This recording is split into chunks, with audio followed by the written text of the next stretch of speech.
টাকা দাও না। কি কেস?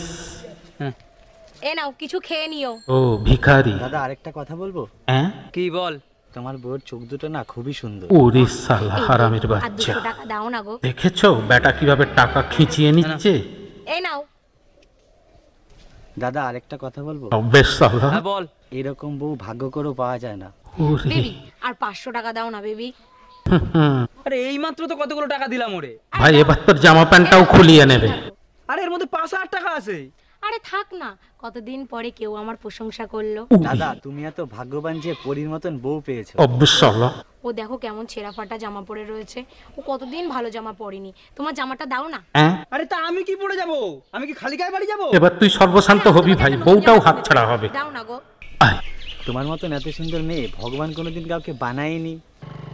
উই, বলেছিলাম সর্বশান্ত হবি, ভিখারি তোকে ভিখারি বানিয়ে দিয়ে গেল।